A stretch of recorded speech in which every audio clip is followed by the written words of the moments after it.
మహాత్మా గాంధీ లాల్ బహదూర్ శాస్త్రి జయంతిని నిర్వహించారు నేతలు. దేశానికి వాళ్ళు చేసిన సేవలను గుర్తు చేసుకున్నారు నాయకులు. గాంధీ భవన్లో బీజేపీ స్టేట్ ఆఫీస్లో మహాత్మా గాంధీ లాల్ బహదూర్ శాస్త్రి చిత్రపటాలకు నివాళులర్పించారు నాయకులు. హైదరాబాద్ బాపుఘాట్లో గాంధీ సమాధి వద్ద నివాళులర్పించారు గవర్నర్ జిష్ణుదేవ్ వర్మ, సీఎం రేవంత్ రెడ్డి.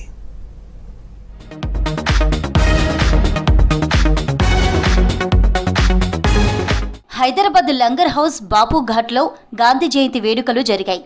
మహాత్ముడి సమాధికి నివాళి అర్పించారు గవర్నర్ జిష్ణుదేవ్ వర్మ, సీఎం రేవంత్ రెడ్డి. దేశానికి గాంధీజీ చేసిన సేవలను గుర్తు చేసుకున్నారు నేతలు.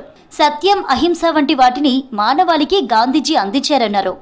ఈ కార్యక్రమంలో అసెంబ్లీ స్పీకర్ గడ్డం ప్రసాద్ కుమార్, మండలి chairman Gutha Sukender, PCC chief Mahesh Kumar Goud, మంత్రులు పాల్గొన్నారు.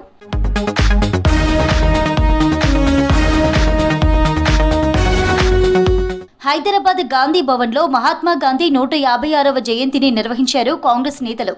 మహాత్మా గాంధీ విగ్రహానికి పూలమాలలు వేసి నివాళులర్పించారు పీసీసీ చీఫ్ మహేష్ కుమార్ గౌడ్.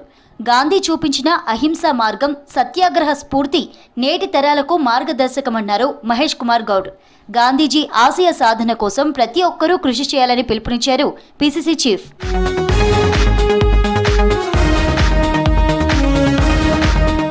స్వదేశీ వస్తువులను వినియోగించాలని మహాత్మా గాంధీ చెప్పారన్నారు బీజేపీ రాష్ట్ర ప్రధాన కార్యదర్శులు వీరేందర్ గౌడ్, గౌతమ్ రావు.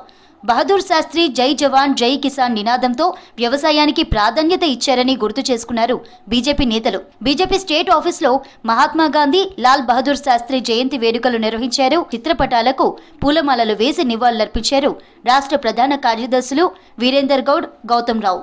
సెప్టెంబర్ 17 నుంచి మొదలు పెడితే అక్టోబర్ 2 వరకు నలుగురు మహానుభావులకు సంబంధించినటువంటి గొప్ప ఉత్సవాలు మనం చేసుకుంటా ఉన్నాం. ఈరోజు లాల్ బహదూర్ శాస్త్రి గారు, అదేవిధంగా మహాత్మా గాంధీ గారు అయితే మనకి సెప్టెంబర్ 25 రోజు మనకి దీన్ దయాళ్ ఉపాధ్యాయ గారి జయంతి కూడా మనం చేసుకున్నాం.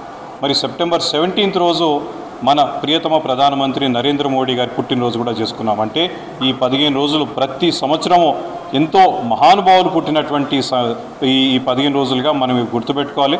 భవిష్యత్తులో కూడా ఎప్పటికీ కూడా ఈ 15 రోజులకు ఉన్నటువంటి అత్యున్నతమైనటువంటి స్థానము మన భారతదేశం, మన భారతీయులందరూ కూడా ఇవ్వాలి. మహాత్మా గాంధీ లాల్ బహదూర్ శాస్త్రి స్ఫూర్తిని కొనసాగించాలని సూచించారు నేతలు.